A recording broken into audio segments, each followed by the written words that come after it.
యేసు చేసిన కార్యములు ఇంకను అనేకములు కలవు.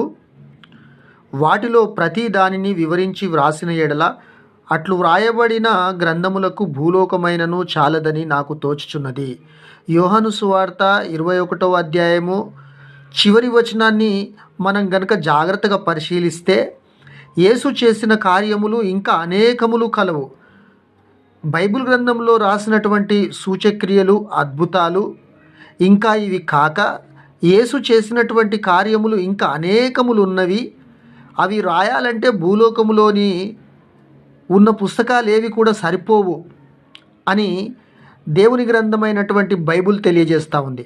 అంతేకాదు ఈ వచనం ఒకసారి 20వ అధ్యాయంలో చివరి వచనం కూడా చూసుకుంటే, చివరి 2 వచనాలు కూడా మనం చూస్తే అదే మాట మనకు వ్రాయబడి ఉంటుంది. చూడండి, మరియు అనేకమైన ఇతర సూచక్రియలను యేసు తన శిష్యుల ఎదుట చేసెను.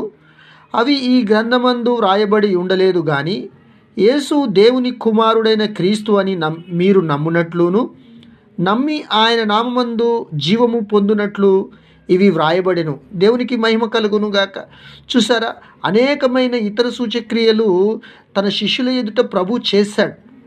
1, 2 చెప్పండి, అనేకమైనటువంటి కార్యాలు చేస్తాడు.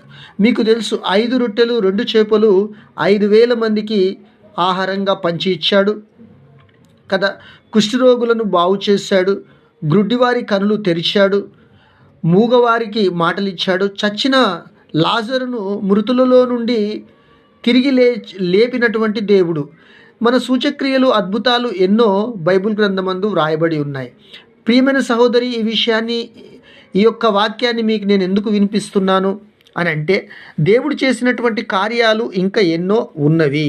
అయితే నేను తెలియజేసే మాటలు ఏంటంటే, ఈరోజు దేవుడు మీతో మాట్లాడుతున్నట్టు మాటలు ఏంటంటే, బైబిల్ గ్రంథంలో వ్రాయబడిన కార్యాలే కాదు కానీ ఇంకా అనేకమైనటువంటి కార్యాలు దేవుడు చేశాడు.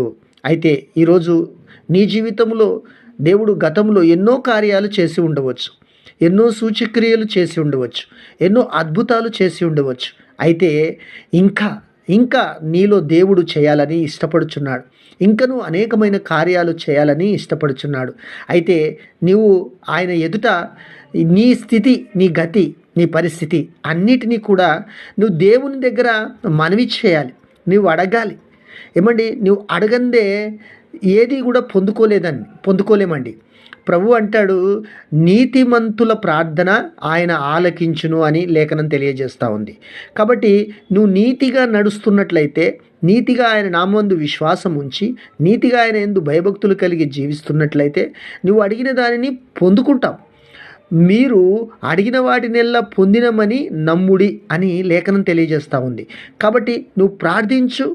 దేవుడు ఇంతకు ముందు చేసినటువంటి ఆశ్చర్యక్రియల కంటే, అద్భుత కార్యముల కంటే ఇంకా గొప్పవి, అద్భుతమైనవి, బ్రహ్మాండమైనవి, గొప్పవి నాడు చేసిన దేవుడు నేడు చేస్తాడు. నాడు ఉన్న దేవుడు నేడు ఉన్నాడు, అప్పుడున్న దేవుడు ఇప్పుడున్నాడు. ఆయన శక్తి అనేది తగ్గదండి. ఆయన శక్తి ఏం తగ్గదు. అప్పుడు చేసిన శక్తికర కార్యాలు ఇప్పుడును చేయగలడు. అయితే అది నమ్మిన వారి జీవితాల్లోనే జరుగుతుంది. హల్లెలూయా.